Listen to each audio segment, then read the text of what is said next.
भारत जोड़ो न्याय यात्रा क्या है?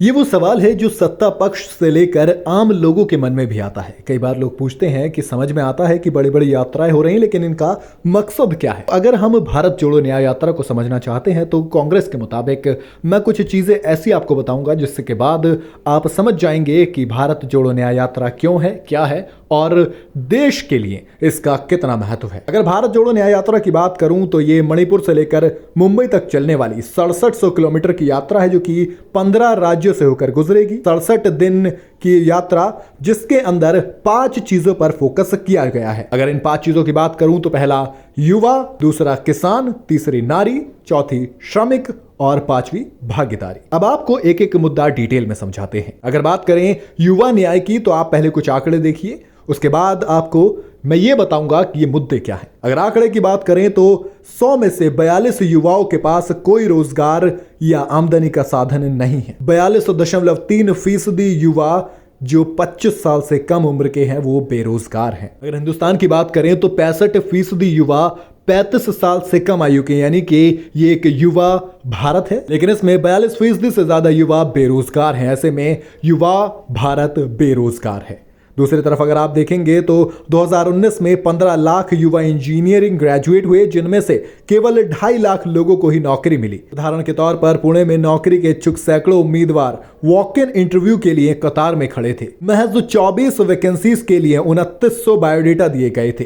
दूसरी तरफ अगर आप अग्निपथ योजना की बात करेंगे तो कांग्रेस के मुताबिक अग्निपथ योजना की आड़ में 2019 से 21 तक चलने वाली सेना की स्थायी भर्ती को दूसरी तरफ अगर आप अग्निपथ योजना की बात करेंगे तो कांग्रेस के मुताबिक अग्निपथ योजना की आड़ में 2019-21 तक चलने वाली सेना की स्थायी भर्ती को रद्द कर सरकार ने अनगिनत मेहनती एवं होनहार युवाओं की लगन और सपनों पर पानी फेर दिया। अगर युवाओं की बात करें तो भारत में युवाओं की आत्महत्याओं के मामले भी लगातार बढ़ रहे हैं। भारत सरकार द्वारा दिए गए आंकड़ों के हिसाब से IIT, NIT, केंद्रीय विश्वविद्यालय में 122 विद्यार्थियों ने 2014 से 21 के बीच आत्महत्या की है। इन लोगों में 68 विद्यार्थी स्टूडेंट्स गरीब और पिछड़े इलाकों से आते थे। वहीं विश्वविद्यालयों द्वारा की जाने वाली आत्महत्याएं लगातार बढ़ रही हैं। 2011 में यह आंकड़ा 5.7% था, जो बढ़कर अब 7% हो गया है। अब आते हैं दूसरे पॉइंट पे, किसान न्याय।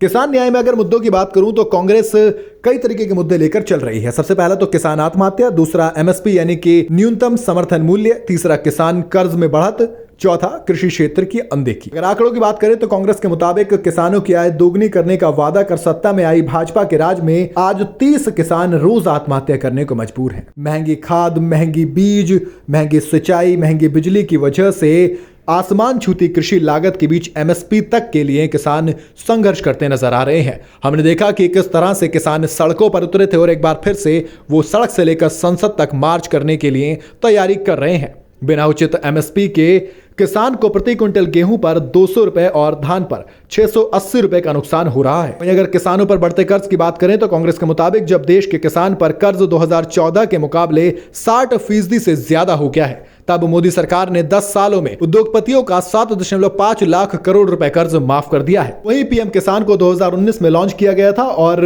ये वार्षिक आधार पर 60,000 रुपए प्रदान करता है। ये भूमि मालिकों को सहायता प्रदान करता है। आज लगभग 40% किसान बटाईदार किसान हैं जिन्हें लाभ नहीं मिलता, यानी कि ये जो स्कीम आई थी ये सिर्फ मालिकों के लिए थी, ना कि बटाईदार किसानों के लिए। प्रधानमंत्री फसल बीमा योजना को 14,600 करोड़ रुपए आवंटित किए गए हैं। प्रधानमंत्री फसल बीमा योजना की मुख्य लाभार्थी निजी बीमा कंपनियां हैं और किसानों को कोई लाभ नहीं मिला। फसल बीमा योजना में किसानों के हिस्से के 2700 करोड़ रोकने वाली निजी इंश्योरेंस कंपनी 40,000 करोड़ का मुनाफा कमा कर बैठी है। इस तरीके के सवाल हैं जो कांग्रेस इस यात्रा के दौरान सरकार से पूछ रही है। अब बात करते हैं तीसरे मुद्दे की, यानी कि नारी न्याय की। नारी न्याय में बात करें तो कांग्रेस जो मुद्दे उठाने वाली है इस यात्रा में वो है महिलाओं के खिलाफ अपराध, महिला संसदीय प्रतिनिधित्व, महिलाओं की शैक्षिक भागीदारी, महिलाओं की आर्थिक भागीदारी। NCRB के मुताबिक महिलाओं के खिलाफ कुल अपराधों की दर 2012 में 41.7 से बढ़कर 2022 में 66.4 हो गई है, यानी हर घंटे महिलाओं पर अपराध की 51 FIR दर्ज हो रही हैं। और ये तो वो हैं जो सिर्फ रजिस्टर्ड मामले हैं। अगर हकीकत देखेंगे तो आंकड़े इससे शायद कहीं ज्यादा निकल सकते हैं। अगर कांग्रेस की माने तो बीजेपी ने महिला आरक्षण बिल पेश किया है, लेकिन वो जनगणना होने तक लागू नहीं हो सकता। जनगणना पर सरकार की ओर से स्पष्टता क्यों नहीं है। महिलाओं की भागीदारी की बात करते हैं तो स्कूल में प्राथमिक स्तर से ही महिलाओं की भागीदारी में सुधार किया जाना चाहिए। स्टेम में करियर बनाने के लिए केवल 1/3 महिलाएं ही आगे बढ़ती हैं। रास्ते में उन्हें कई बाधाओं का सामना करना पड़ता है, जैसे लिंगवाद, भेदभाव, सलाहकारों की कमी और सहायक सहकर्मी समूह। महिलाओं की STEM शिक्षा में इन अंतरों को पाटने के लिए सरकार क्या कर रही है, ये सवाल भी कांग्रेस इस यात्रा में बीजेपी से पूछ रही है। महिलाओं की अगर आर्थिक भागीदारी की बात करें तो कांग्रेस के मुताबिक भारत में महिला श्रम भागीदारी 37% है, जबकि महिला जनसंख्या 50% है, यानी कि अभी भी हम काफी पीछे हैं। अब आते हैं चौथे मुद्दे पर, यानी कि श्रमिक न्याय। पहले तो आपको यह बता देता हूं कि श्रमिक न्याय का मतलब क्या है। इसका मतलब है योग्य रोजगार और श्रमिक की मेहनत का सच्चा मूल्य। इन युवा श्रमिकों की जीवन गाड़ी धीमी तो पड़ी है, तो भारत निर्माण का पहिया कैसे आगे बढ़ेगा।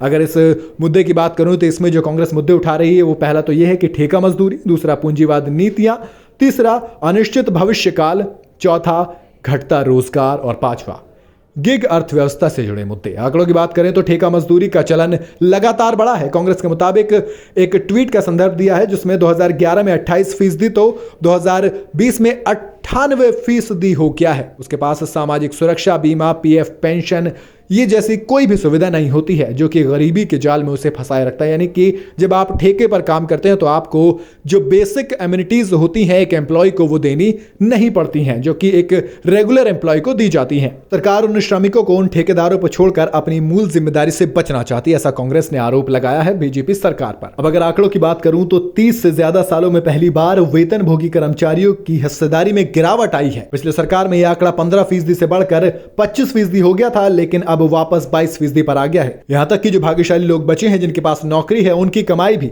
मोदी सरकार के तहत मुद्रास्फीति के अनुरूप बिल्कुल भी नहीं बढ़ी है, ऐसा कांग्रेस ने आरोप लगाया है। गिग अर्थव्यवस्था की बात करूं तो राहुल गांधी ने गिग अर्थव्यवस्था से जुड़े असली नौकरियां कम वेतन वाली हैं और इसमें आर्थिक सुरक्षा नहीं है, जो कि एक सरकारी नौकरी में दी जाती है। एक आंकड़े के मुताबिक 62% गिग वर्कर्स बिना किसी सेविंग्स के अपनी जिंदगी गुजार रहे हैं। अब आता हूं आखिरी मुद्दे पर, भागीदारी न्याय। भागीदारी न्याय का मतलब है कि जन जन की भागीदारी इस लड़ाई में शामिल होने चाहिए। इसमें कांग्रेस जो मुद्दे उठा रही है वो है SC ST और OBC वर्ग के लोगों के खिलाफ बढ़ते अपराध, जाति जनगणना, कमाई में अंतर। कुछ आंकड़ों की बात कर लेते हैं। NCRB के मुताबिक SC पर 2022 में अनुसूचित जाति यानी कि SC के खिलाफ अपराध करने के लिए 57,582 मामले दर्ज किए गए। डेटा 2021 की तुलना में 13.1% बढ़ा है।